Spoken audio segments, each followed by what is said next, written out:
So this project I'm going to share with you today is a blast from my past. I used to make these little guys when I was a kid. We always called them worry dolls, but I've seen other people online call them matchstick dolls because they're made out of matchsticks.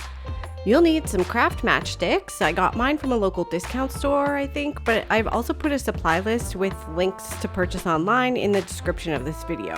You'll also need some different colors of embroidery floss, a good quality glue, a craft knife, and a safe place to cut. We'll start by giving our matchstick a head. Each of the little squares on my cutting mat is a centimeter, so you can see my matchsticks are about 5 centimeters long. I'm cutting 2 centimeters off the end of my matchstick and then cutting the offcut in half. I found the best way to cut these with your craft knife is to press your blade into the wood fibers on one side, then rotate the stick and press down the knife again on a new side, repeating until you've gone through each of the 4 sides, and then you can pick up the matchstick and snap it with your fingers. I've put a little blob of glue down on my work mat, and I'm using the end of a toothpick to stick those 2 bits of matchstick we just cut onto either side of the matchstick body.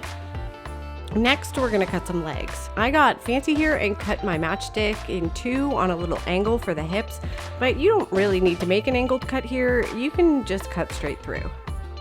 I was off a bit with my eyeball measurements, so I'm just making those legs the same length. And then we're going to glue those onto our little doll like so. Now my best tip for you here is to let this glue set up before you move on. None of us YouTube crafters are going to make you watch glue dry in a video, but sometimes I think that gives people the impression that we're just charging on ahead.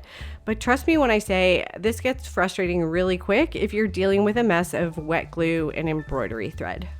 You can, however, cut yourself some arms now. I like to make an angled cut for these ones, and then I cut them a bit shorter than the legs. I'm just kind of eyeballing the length and measuring by vibes again here. I'm setting these aside for now, but you can glue them on if you want to. I just prefer to do it after I've wrapped the legs in embroidery floss because I find the arms can get in the way. When your glue is dry, I'd say give it about an hour. We're going to give our doll some pants. You want to start by gluing your embroidery floss down and then wrapping it carefully around one of the matchstick legs.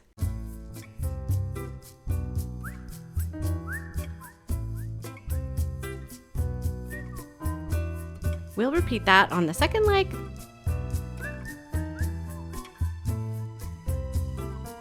Then wrap it around the pelvis, trim the floss, and glue down the end.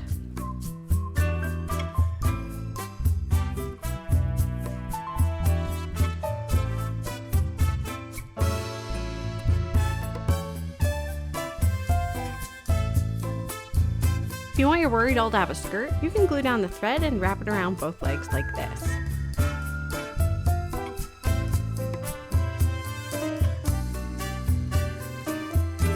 Now, if you haven't stuck your doll's arms on yet, now is the time to glue those on. And I'd recommend letting your glue dry again here. When you're ready to make a shirt, I like to take another color of embroidery floss and glue one end down to the arm. Then wrap up the arm, go across, and wrap the top of the body. Then go down the other arm, wrap back up, and trim and glue the end to the torso.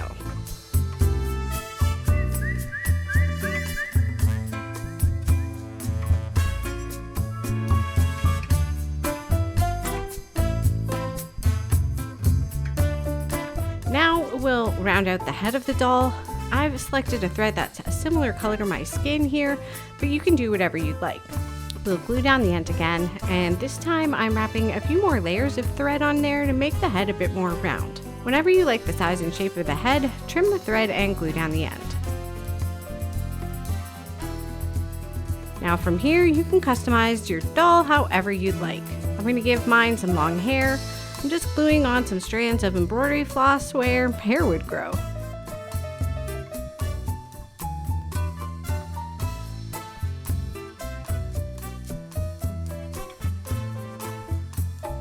If you want to change the color of your matchsticks, you can do that pretty easily with a marker. Here I'm coloring the sticks green to make a little witch.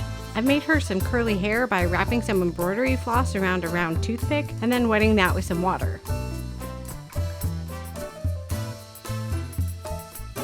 When it's dry, you can unwrap your curls and glue them onto your worry doll. I also gave my witch a little hat made of felt.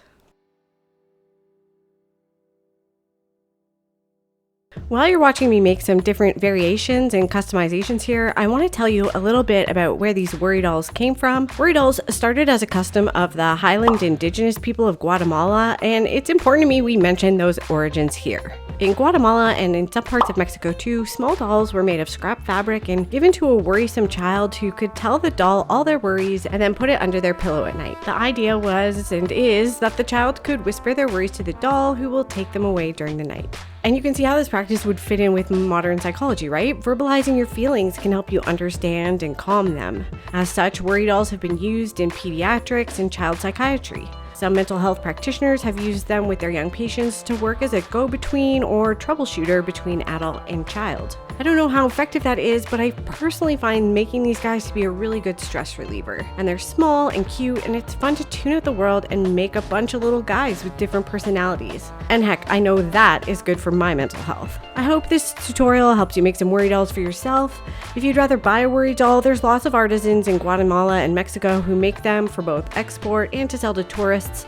I'd really encourage you to seek out a Guatemalan supplier to make your purchase so that you can support this indigenous art form right from the source. If you know any other little objects or crafts we could make that are supposed to help alleviate your worries, please leave them in the comments. I love making big projects, but I really like these smaller quick makes too. I've been Jane Sawyer. Give this video a like, follow me on the socials, subscribe for more kick-ass art on a cheap-ass budget, and I'll see you on the next one.